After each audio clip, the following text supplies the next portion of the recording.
Shabbat Shalom. Shabbat Shalom. It's wonderful to see all of you, and thank you for being here on my special day. There are a few people I would like to thank specifically. First off, I'd like to thank my parents. Mom, thanks for continuously making me laugh throughout my entire life. Even though you tell my friends that I have a disease called gas, I'll always love you so much. Dad, thanks for helping me with music, taking me to plays, and letting me borrow your clothes. You're the best dad ever, and I hope to be just like you someday, except for with more hair.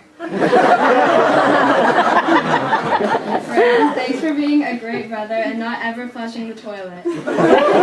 It's something to talk to my friends about. Ruti, thank you so much for teaching me everything I know and making me smile the whole time. I also want to thank everyone who donated money to my Mitzvah project. I'm doing a fundraiser for the Harmony Project, an organization that provides musical education for kids. If you'd like to donate today, there's a box on the table inside to deposit your donations. I'll be matching all the money that is donated. Also feel free to take a Paul McCartney CD when you donate. I chose to have a bat mitzvah because it is important to me to learn about becoming an adult according to Jewish tradition. What does it mean to be an adult? To me, it means being responsible for your own actions and making your own decisions. My first step in this process was making the choice to have a bat mitzvah.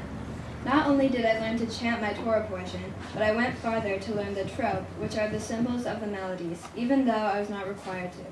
I also insisted on leading most of the service, and I did. Part of being a responsible young adult is to take on everything you do wholeheartedly, and that was my attitude throughout the entire process. As a bat mitzvah, it is my job to be a rabbi for the day and to teach you a lesson that you can learn from. My Torah portion is a story of Lech Lecha, which means go forth. It tells of Abraham's connection with God, his journey to Canaan, and the roots of the Jewish people. The story began when God spoke to Abram, instructing him to leave the land of his birth and go forth to a new land. God not only promised to bless Abram and to make him into a great nation, but to bless those who blessed Abram and to curse those who cursed him. So Abram took his wife, Sarai, his nephew Lot, and all of his possessions, and began his journey to Canaan. Once they arrived, God appeared to Abram and told him that the land of Canaan would be given to his offspring. Abram went on many adventures, met many people, and continued to talk to God. When he was 99 years old, God appeared before him and established a covenant with Abram, that every male, including himself, among Abram's people would be circumcised. Abram would change his name to Abraham, and Sarai would change her name to Sarah, adding an H to each of their names. If you have nothing else to do at the party, you can ask me why, and I'll be happy to explain it to you. Lech Lecha happens to be one of the most famous Torah portions. It entails many intriguing and important ideas, such as the covenant between God and Abraham that is manifested with the circumcision.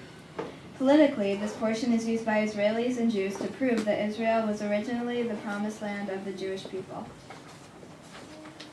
I could have chosen any of these topics to elaborate on, but what fascinated me was the fact that a guy living in what is modern-day Iraq was willing to leave everything he was familiar with, his homeland, his family, his culture, to follow something he believed in. It's admirable to follow what you believe in instead of just going with what others do or what they tell you to do. Many people do things because they are expected to, because they are afraid to be different. For instance, there's this Jewish kid whose dream is to be a writer, but his parents want him to be a doctor or a lawyer. If he were like Abraham, he would follow his dream and most likely be successful because he kept his integrity and followed his own path and was not afraid of what others would say or do. If you simply go down a path that is not of your choice, you could waste your whole life doing things that you don't enjoy, or worse, doing things that you know to be wrong. What's the whole purpose of life if you aren't happy? I am very fortunate because I'm able to choose to do things that I enjoy. My parents don't always approve of my choices, but they allow me to go down my own path as long as it's not destructive. For example, I was allowed to make most of the decisions about my bat mitzvah.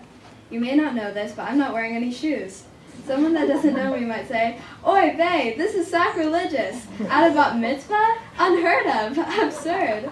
But I thought about it, and I decided to go with what seemed right to me, regardless of the norms. I admire people who follow their passion despite pressure from other people to choose a different path.